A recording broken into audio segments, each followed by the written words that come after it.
Good afternoon. मेरा नाम doctor Manish Gupta है और मैं यहाँ पे सीनियर कंसल्टेंट न्यूरोलॉजी डिपार्टमेंट में जेपी हॉस्पिटल में हूँ। आज मैं यहाँ पे बैठा हूँ आपसे कुछ डिस्कस करने के लिए। One of the common symptoms जो ज़्यादातर पेशेंट्स हमारे ओपीडी में आते हैं और बताते हैं कि याददाश्त भूल गई। ऐसा नहीं है कि सिर्फ उम्र वाले पेशेंट्स ही हैं जो आते हैं, इवन द यंग वंस आते हैं और कहते हैं कि मैं भूल जाता हूँ, थोड़ा कुछ चीज़ रखी तो मैं भूल जाता हूँ। तो आज हम उसी से रिलेटेड एक टॉपिक पे बात करेंगे जिसको हम बोलते हैं अल्जाइमर्स डिजीज। ठीक है, ये एक तरह का, जिसको डिमेंशिया एक बहुत बड़ा, ये समझ लीजिए कि एक बहुत बड़ा ब्रॉड अम्ब्रेला समझ लीजिए, उसका एक पार्ट है अल्जाइमर्स डिजीज, जो कि मोस्ट कॉमन कॉज है डिमेंशिया का, नॉर्मली ओल्ड एज। ठीक है, लेकिन अल्जाइमर्स डिस्कस करने से पहले मैं आपको कुछ चीज बताना चाहता हूँ जो कि इससे पहले शुरू होती है, जो कि कई लोग पेशेंट्स कंप्लेंट लेकर आते हैं। इसको बोलते हैं मेमोरी कंप्लेंट्स, जिसको हम बोलते हैं माइल्ड कॉग्निटिव इम्पेयरमेंट। ये माइल्ड कॉग्निटिव इम्पेयरमेंट एक्चुअली जो है वो एज से थोड़ा सा डिस्प्रोपोर्शनेट होता है, मतलब जितनी एज होनी चाहिए उससे ज्यादा मेमोरी इम्पेयरमेंट होता है एजिंग के हिसाब से। लेकिन इसमें ज्यादातर कॉग्निटिव डोमेन जो है वो प्रिजर्व रहते हैं और डेली फंक्शन जो है पेशेंट का वो इंटैक्ट रहता है। तो ऐसे पेशेंट्स जो कैटेगरी आती है उनको एमसीआई बोलते हैं और एमसीआई में रखा जाता है। और फिर एट लेटर स्टेज ये जो पेशेंट्स होते हैं एमसीआई के माइल्ड कॉग्निटिव इम्पेयरमेंट वाले, वो that can be progress to Alzheimer's disease या फिर और कोई डिमेंशिया। और कभी कभी कुछ ऐसे पेशेंट्स होते हैं जो कि करेक्टेबल होते हैं, कुछ और कारण निकलता है जिनका, तो वो ठीक होते हैं depending on the investigation and the treatment. पर आज मैं यहाँ पर ब्रॉडली जो आपसे बात करूंगा वो अल्जाइमर डिजीज के बारे में बात करूंगा, जो कि एक तरह से समझ लीजिए कि ओल्डर पॉपुलेशन में काफी कॉमन है ना। अल्जाइमर डिजीज जो है इट्स एक्चुअली प्रोग्रेसिव है ना, फेटल, हमारी एक मेडिकल लैंग्वेज में से बोलते हैं neuro degenerative disorders. Neuro degenerative disorders इसलिए बोला जाता है क्योंकि ब्रेन में जो सेल्स होते हैं, हमारे ब्रेन के सेल्स, वो अपने आप डिजेनरेट होने लगते हैं। अब इसके कारण कई होते हैं जिसकी वजह से ऐसा होता है, और एक स्पेसिफिक एरिया में अगर ये डिजेनरेशन होने लगे तो ये आगे चलकर अल्जाइमर डिजीज का रूप ले लेता है। नॉर्मली इसमें जो इंपॉर्टेंट चीजें हैं वो है, पहली चीज जो हम सभी जानते हैं, याददाश्त भूलना, यानी मेमोरी कंप्लेंट्स। लेकिन इसके अलावा जो बाकी चीजें हैं वो भी इसमें आती हैं और ये प्रोग्रेसिवली इंक्रीज होता है, जिसकी वजह से जो डे टू डे एक्टिविटीज होती हैं उसमें हैम्पर करता है जिसको, और उसी वजह से इम्पेयरमेंट होता है। एंड लास्ट, इसके साथ जो अल्जाइमर्स है उसके साथ जो होता है दैट इज बिहेवियर इश्यूज। मतलब कभी कभी आदमी का व्यवहार है या पेशेंट का व्यवहार है अल्जाइमर डिजीज में, या उससे पहले, मतलब मेमोरी कंप्लेंट से पहले भी कभी कभी कुछ पेशेंट्स में हमने बिहेवियर चेंजेस देखे हैं ना। जो अल्जाइमर डिजीज है ये most common form of dementia है in adults. Normally more than 60 years of age अगर हम बोला जाए तो उसमें मोस्ट कॉमन कॉज जो है अल्जाइमर डिजीज है। और जैसे जैसे एज बढ़ती जाती है, the frequency as well, the prevalence as well the incidence of this Alzheimer disease increases. Now main काम जो है अल्जाइमर डिजीज को पता करना, वो इसलिए अर्ली स्टेज पे, जिससे कि हम उस हिसाब से उस पेशेंट के लिए वो ट्रीटमेंट प्लान कर सकें। नाउ मोस्ट कॉमन, जैसे कि मैंने बताया, Alzheimer disease most common, around 65 to 75% of dementia जो है वो अल्जाइमर डिजीज में होते हैं ओल्ड एज पेशेंट्स में। एंड इसका जो इंसिडेंस है वो डबल हो जाता है each every 5 years after the age of 60 years। और इंडिया में भी इंडियन डाटा अगर देखा जाए तो 60 years या उससे ऊपर में अराउंड जो प्रिवलेंस रेट है अल्जाइमर डिजीज का, दैट इज अराउंड 27 to 30, आप समझ लें, over the per 1000 individual, and overall prevalence 13.6 per 1000 मान सकते हैं, जो कि एज है 65 years से ऊपर ओवरऑल इन इंडिया। कुछ जगह पे इनकी स्टडी, जैसे मद्रास में या केरला में जो स्टडी हुई है उसमें ये प्रेवलेंस आया है, एंड ओवरऑल प्रेवलेंस जो है इंडिया में वो इतना है। नाउ जो इम्पोर्टेंट चीज है कि आखिर अल्जाइमर्स होता क्यों, तो इसके अल्जाइमर्स के बहुत सारे कारण हैं। One of the main factor, risk factor, is itself the age. जैसे जैसे एज बढ़ती है रिस्क ऑफ एल्जाइमर्स बढ़ जाता है। आप मतलब अंदाजन हम कह सकते हैं कि जो प्रिवलेंस है वो रैपिडली इंक्रीज करता है after the age of 65 years and around 15% prevalence overall by the age 75 and 35 to almost 15 over 85 years of age। And इसके अलावा एज के अलावा जो अदर फैक्टर्स हैं, फर्स्ट ऑफ ऑल जैसे कि डायबिटीज, हाइपरटेंशन, मतलब जितने भी वस्कुलर रिस्क फैक्टर्स हैं, है ना, कार्डियक कंप्लेंट्स हैं जो है, उसकी वजह से भी अल्जाइमर डिजीज का प्रिवलेंस बढ़ सकता है। कुछ जेनेटिक हैं, कई बार पेशेंट बहुत घबराते हैं, कहते हैं कि मेरे फादर को अल्जाइमर्स था या डिमेंशिया था तो क्या मुझे होगा। तो उन लोगों को मैं बताना चाहता हूँ कि जेनेटिक कॉज है, कई पेशेंट्स में मिलता है, लेकिन वो बहुत ही कम है, अराउंड 0.6% जो है दैट इज जेनेटिक कॉज, जैसे कि आपके फैमिली में किसी को होगा। अदर जो है जैसे कि लो एजुकेशन लेवल है, आपका क्या कहते हैं, अगर कोई हेड ट्रॉमा की हिस्ट्री है, सिग्निफिकेंट हेड ट्रॉमा की हिस्ट्री है, तब भी चांसेस रहते हैं अल्जाइमर। स्लीप डिसऑर्डर है, इंसोम्निया है, एंड वुमेन्स या तो फीमेल्स में ज़्यादा देखा गया है एज कम्पेयर टू मेल्स, जो ग्रेटर रिस्क रहता है अल्जाइमर डिजीज का। बाकी कोमोर्बिडिटीज अदर हैं जैसे कि जो रहती हैं, उसकी वजह से कभी कभी जो अदर कोमोर्बिड डिजीज हैं उसकी वजह से भी आपका cognitive dysfunction of Alzheimer disease rapidly कभी कभी प्रोग्रेस करता है। नाउ ऐसा नहीं है कि जो अल्जाइमर डिजीज है वो सिर्फ और सिर्फ 65 ईयर्स ऑफ एज के बाद ही होता है। अल्जाइमर डिजीज को दो पार्ट में बांटा गया है, एक है जिसको हम बोलते हैं अर्ली यानी जल्दी, एंड एक लेट ऑनसेट। जो अर्ली ऑनसेट है उसकी डेफिनेशन जो कट ऑफ है दैट इज ऐसे पेशेंट जो इनकी एज लेस देन 65 ईयर्स है, पर इनका जो परसेंटेज है as compare to the whole Alzheimer's is only 5 to 6%।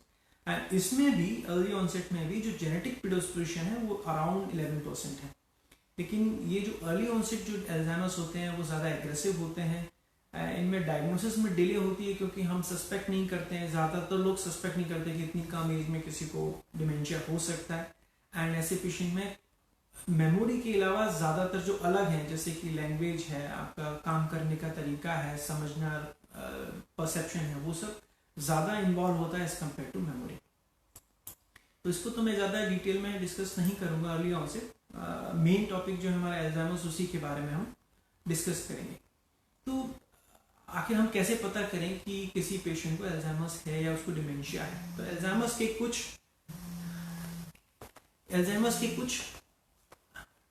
कुछ क्लिनिकल फीचर्स हैं जिससे कि हम सस्पेक्ट कर सकते हैं कि हाँ ये अल्जाइमर्स डिजीज या डिमेंशिया हो सकता है। तो जो क्लासिकल क्लिनिकल फीचर्स हैं अल्जाइमर्स के, जिसमें से पहला आता है that is memory impairment. Memory impairment में डिटेल्स में बात करूंगा, सबसे पहली चीज लेकिन मेमोरी इम्पेयरमेंट होता है। देन कम्स दी लैंग्वेज में बहुत सारी, रीडिंग, राइटिंग, बोलना, ये सब। Then comes the visual spatial, मतलब आपके आसपास की जो जगह है उसके लिए orientation,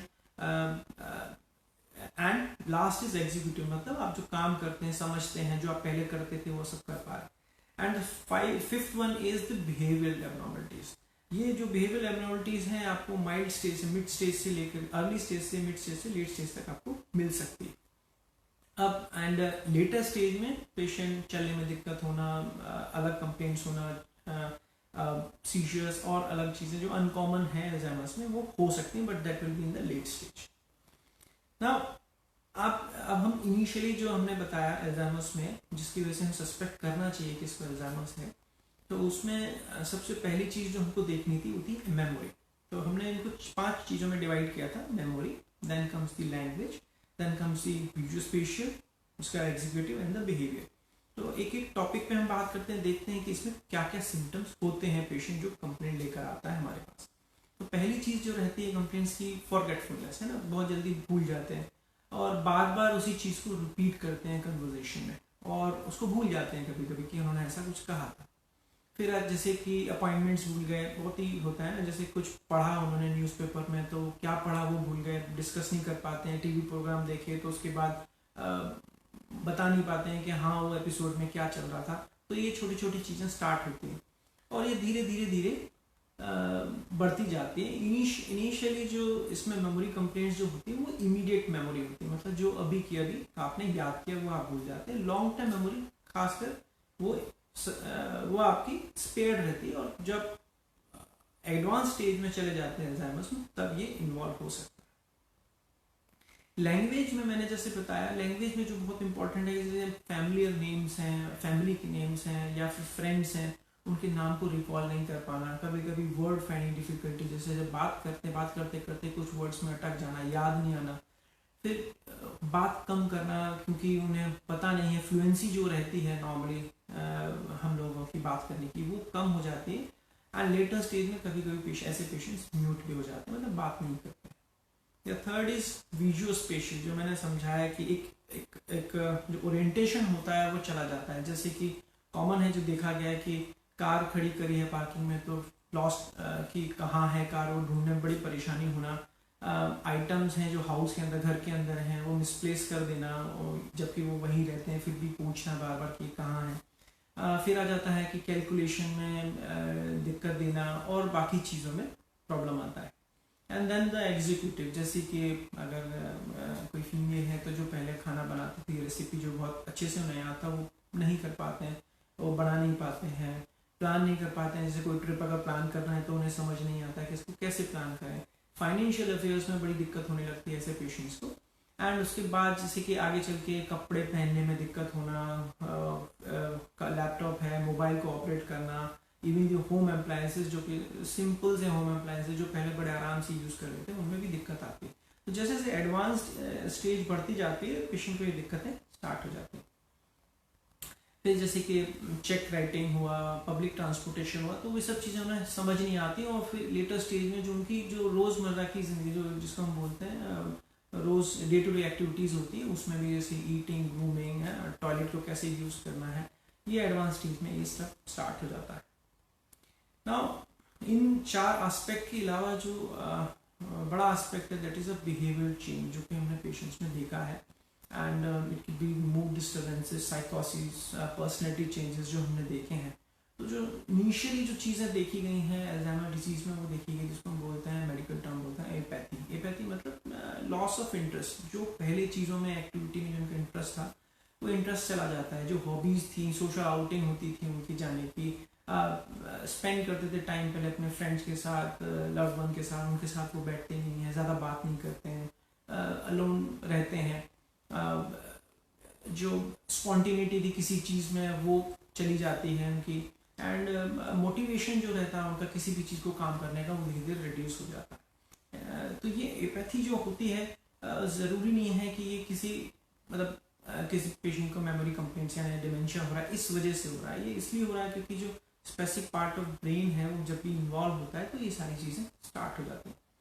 then comes the anxiety. Normally anxiety जो पेशेंट में देखी गई है वो तभी जब उन्हें पता चलता है कि हाँ उन्हें कुछ प्रॉब्लम है, या फिर जो फैमिली मेम्बर्स हैं वो टोकते हैं कि आप ये चीज़ भूल जाते हैं। Then they feel anxious about it कि हाँ उन्हें कुछ है प्रॉब्लम, वो अब डिपेंडेंट हो रहे हैं और उन्हें डर लगने लगता है कि तो ये एक एंग्जाइटी डेवलप होने लगती है पेशेंट्स में। उसकी वजह से फिर वो एजिटेटेड हो जाते हैं, इरिटेबल हो जाते हैं। मेल्स में ज़्यादा कॉमन देखा गया है। And depression is very common in Alzheimer disease. And जैसा कि मैंने आपको बताया, ऐसा ज़रूरी नहीं है कि ये बीमारी की वजह से ऐसा हो रहा है। ऐसा भी होता है depression direct result of neural damage, मतलब जो ब्रेन का एक न्यूरल डैमेज होता है किसी चीज़ के, उसकी वजह से भी ये डिप्रेशन हो जाते हैं।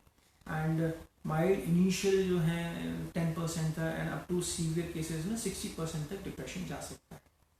एंड लास्ट साइकोसिस, जैसे कि हेलुसिनेट करना, डिल्यूशंस होना किसी के, मतलब हेलुसिन कोई चीज़ जो है नहीं हम देखना है, लेकिन एडवांस स्टेज में हमको मिलती ज़्यादा साइकोसिस, मिस आइडेंटिफिकेशन, किसी को कुछ और समझना। कभी कभी ये सब चीज़ें जो होती हैं, पेशेंट जो मेडिकेशन ले रहा होता है अल्जाइमर्स के लिए, डिमेंशिया के लिए, उसकी वजह से भी ऐसा होता है। तो अगर ऐसा है तो जब हम उसको हटाते हैं तो हमें समझ में आता था। पर कभी कभी एडवांस स्टेज में ये नॉर्मल चीज़, मतलब ये नॉर्मल चीज़ें विदाउट एनी मेडिकेशन भी देखी गई हैं। एंड लास्ट नॉट मतलब आपने देखा होगा अल्जाइमर डिसीज में कई वॉन्डरिंग बिहेवियर हो जाता है, वो चले जाते हैं, फिर उन्हें याद नहीं रहता, फिर कोई पकड़ के लाता है, फैमिली मेम्बर्स को पता नहीं रहता, रिपीटेटिवली एक ही चीज़ को बार बार करते हैं। कभी कभी कुछ पेशेंट में डिसइन्वेशन होता है। डिसइन्वेशन मतलब उन्हें किसी चीज़ का एक साइकोलॉजिकल बैरियर होता है वो नहीं रहता, और जो उनके मन में होता है वो बोल देते हैं। इनअप्रोप्रिएट बिहेवियर हो जाता है ऐसे में, आउट ऑफ द ब्लू, कोई बात नहीं हो रही है, कुछ ऐसा नहीं, और अचानक से कुछ ऐसा बोल देते हैं जो सबको ऑकवर्ड लगता है।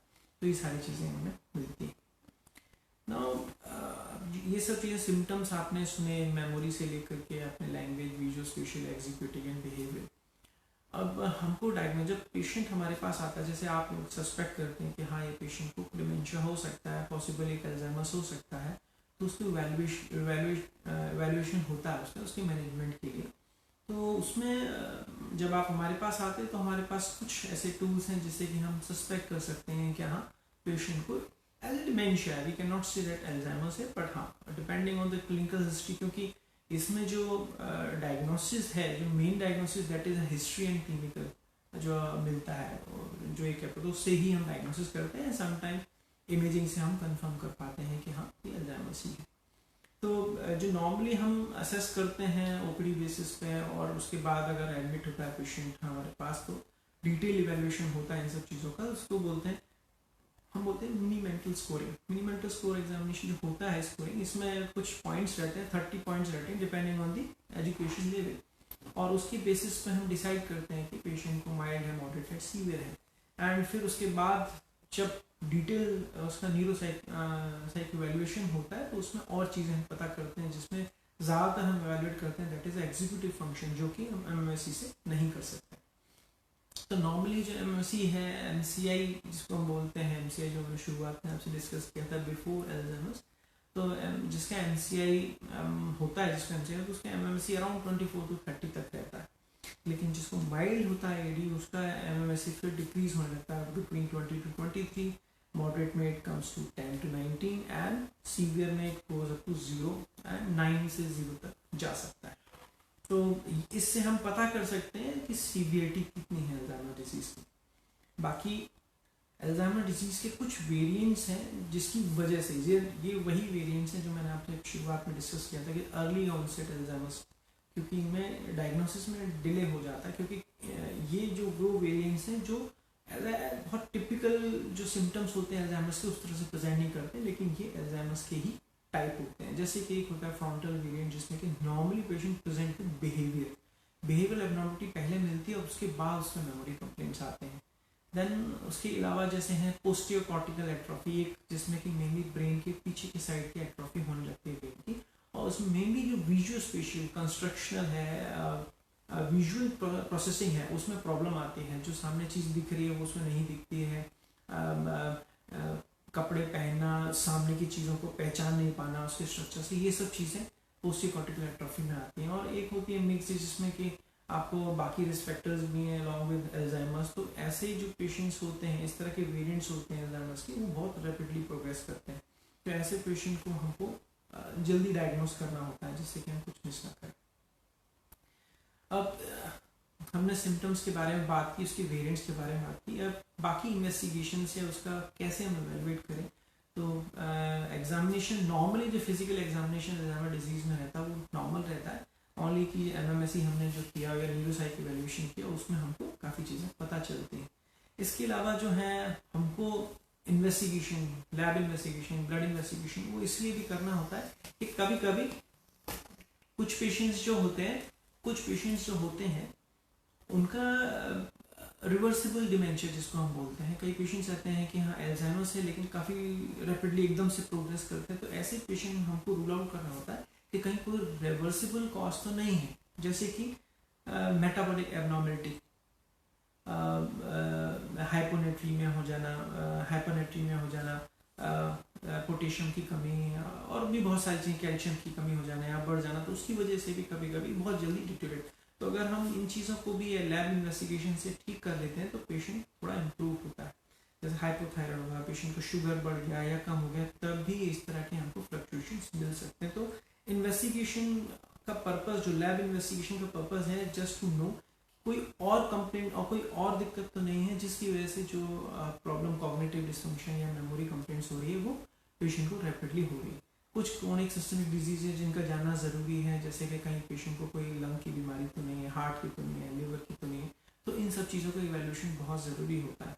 फिर कुछ डिजीज़ हैं जैसे HIV है, सिफिलिस है, इसमें भी पेशेंट का ऑलमोस्ट मिमिक करते हैं पेशेंट डिमेंशिया, अल्जाइमर डिजीज, तो इनका जानना ज़रूरी है क्योंकि these are reversible and treatable diseases, तो हमको ट्रीट कर सकते हैं। कभी कभी क्या होता है, पेशेंट बहुत सारी मेडिकेशंस पे होता है, लॉन्ग टर्म मेडिकेशन जैसे एंटीसाइकोटिक ले रहा है, एंटी डिप्रेसेंट्स लेता है, तो उसकी वजह से भी कॉग्निटिव डिक्लाइन होते हैं, तो वो हिस्ट्री भी हमको लेनी बहुत ज़रूरी होती है, क्योंकि अगर मेडिकेशन को आप जब हटाते हैं, बंद करते हैं, तो देखा गया है पेशेंट बहुत इम्प्रूव करता है ना। ये सब जब आपने वैल्यूट कर लिया और हमें लगता है कि it look like dementia, most likely Alzheimer's, तो हमको स्ट्रक्चर देखना है कि स्ट्रक्चर इमेजिंग में कि ठीक है, ये इन्वेस्टिगेशंस में दिख रहा है कि ऐसा तो नहीं कि और कारण है जिसकी वजह से इसको मेमोरी में, तो स्ट्रक्चर इमेजिंग करना भी जरूरी, जैसे CT एंड MRI। ये ज़्यादातर इसलिए जस्ट टू रूल आउट कि कहीं स्ट्रोक तो नहीं है, नॉर्मल प्रेशर हाइड्रोकेफेलस तो नहीं है, कोई और मास इफेक्ट, मतलब मास तो नहीं है ब्रेन में, ट्यूमर तो नहीं है जिसकी वजह से ये सब चीज़ें हो रही हैं, लो ग्रेड रहते हैं, तो वो भी कभी कभी इस तरह से प्रेजेंट करते हैं, तो उनमें भी CT MRI की ज़रूरत होती है, क्योंकि ये रिवर्सिबल कॉज है, तो हम उनको ट्रीट कर सकते हैं। नाउ अगर इट्स डेफिनेट कि हाँ इट्स एन एल्जाइमर्स, हमने CT किया, दैट इज नॉर्मल, देन कुछ और इन्वेस्टिगेशन होती है जिससे हम कंफर्म कर सकते हैं कि हाँ कि it's an Alzheimer and nothing else. तो जैसे कि MRI करना है, MRI जब हम करते हैं तो नॉर्मली जो एल्जाइमर्स में देखा गया है, वो देखा गया है कि जो ब्रेन का जो टेम्पोरल पार्ट है वो एट्रोफी ज़्यादा मिलता है, मतलब सिकुड़ जाता है ज़्यादा as compare to other part of the brain, जो कि एक टिपिकल साइन है एल्जाइमर डिजीज़ का। फिर उसके बाद आप पैट कर सकते हैं, स्पेट कर सकते हैं, फंक्शनल MRIs रहते हैं। आजकल और चीज़ें आ गई हैं जिसको हम बोलते हैं माइलॉइड इमेजिंग या टाउ इमेजिंग। ये जो है प्रोटीन्स हैं, ये वो प्रोटीन्स हैं जो एक्चुअली एग्रीगेट करते हैं और डैमेज करते हैं ब्रेन को, जिसकी वजह से अल्जाइमर्स होता है। तो ये सब इवेलुएट कर सकते हैं आगे। और जब ये सब चीज़ें हो जाती हैं तो हमारे लिए सबसे इम्पॉर्टेंट चीज़ है दैट इज़ कि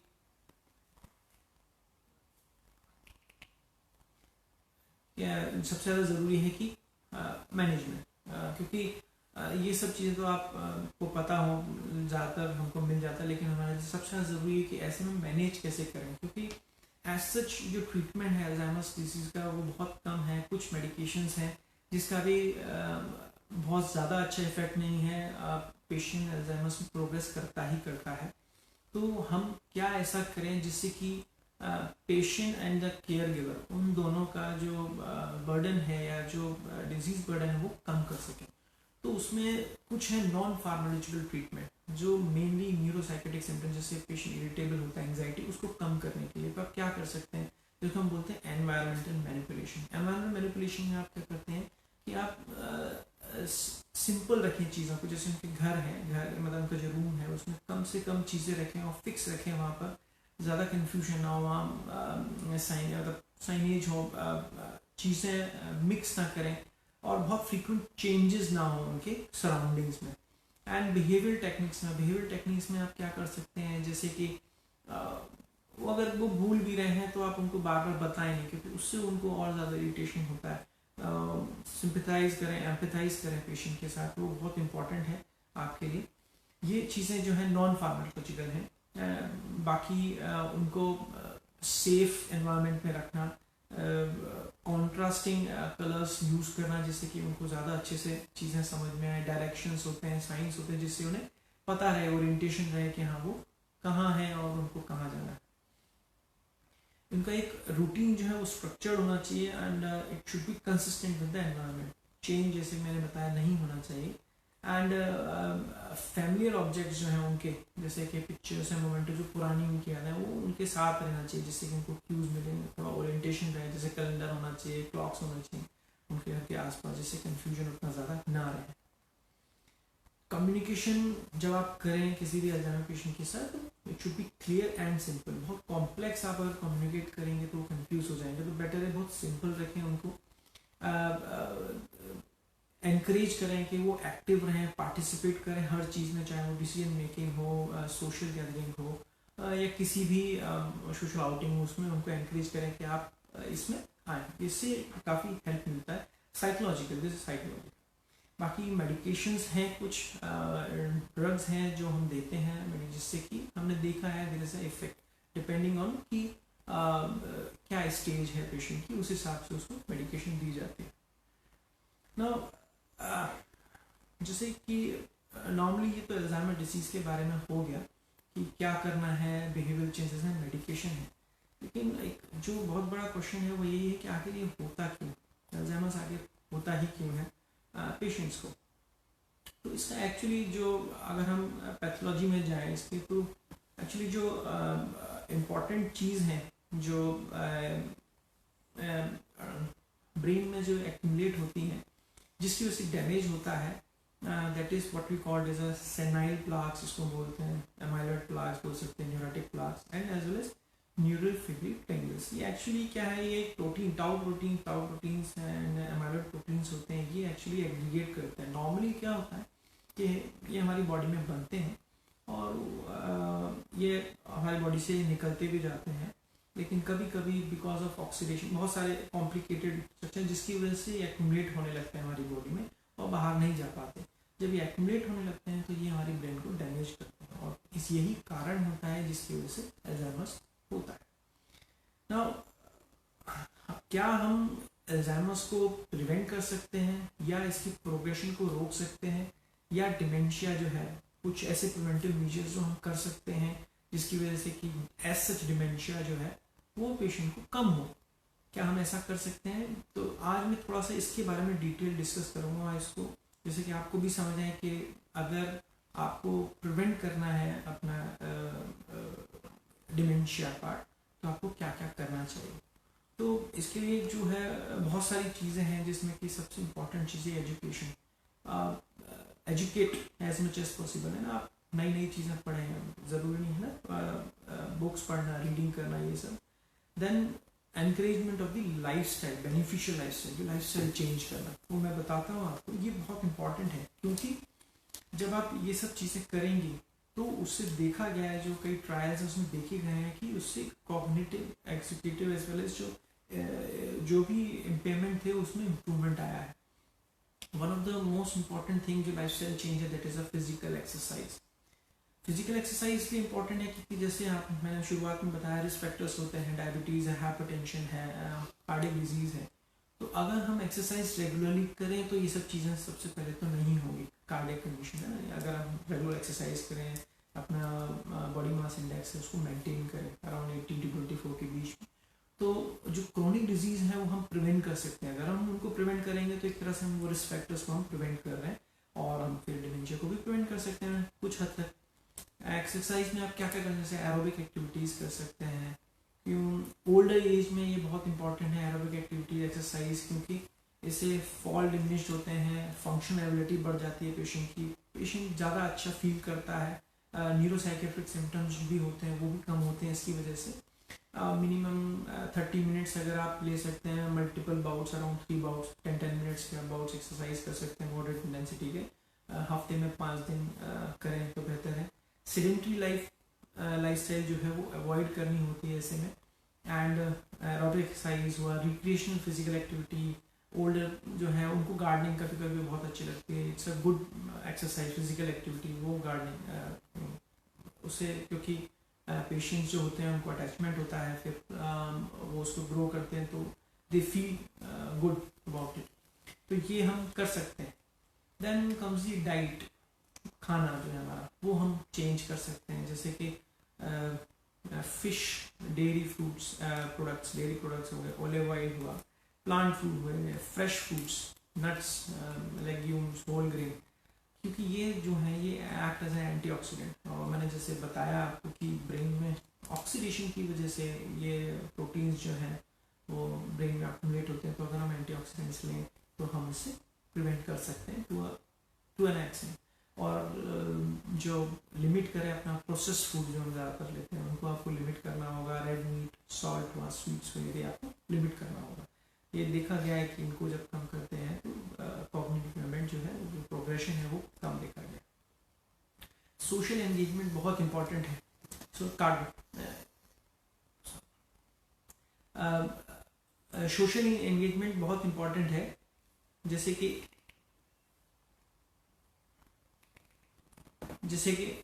maintain social connections with the friends and families, उनसे मिलना भागा, take part in social activities, ये सब करना बहुत ज़रूरी है ओल्ड एज पेशेंट में खासकर, क्योंकि जो शुरू इनिशियल सिम्टम्स होते हैं अल्जाइमर्स में, that is apathy, loss of interest, तो वो उनको मोटिवेट करना बहुत ज़रूरी होता है, इसलिए सोशल एंगेजमेंट बहुत ज़रूरी है।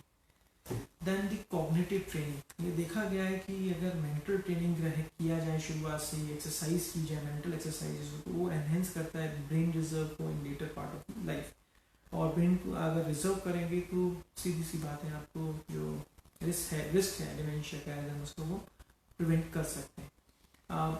कई तरह के रहते हैं, जैसे कि मेंटल ट्रेनिंग जैसे रहता है कि क्विज है, सुडोकू है, कुछ ऐसी चीज़ जिसको कॉम्प्लिकेटेड, जिसको सॉल्व करना, ये सब चीज़ें अगर हम करें, प्रोग्रेसिव एनहेंसिंग ट्रेनिंग जिसको बोलते हैं, जैसे न्यू स्टेप सीखना, कुछ भी नया करना, नया सीखना, जब आप ये नया सीखना स्टार्ट करते हैं तो उसके लिए मेंटल एक्टिविटी लगती है, और मेंटल एक्टिविटी लगती है तो आपकी इसकी आप एनहेंस करते हो बेटर, है ना, उससे जो ब्रेन रिजर्व है आपका वो इम्प्रूव होता है, इसको हम प्रोग्रेसिव एनहेंसिंग ट्रेनिंग बोलते हैं।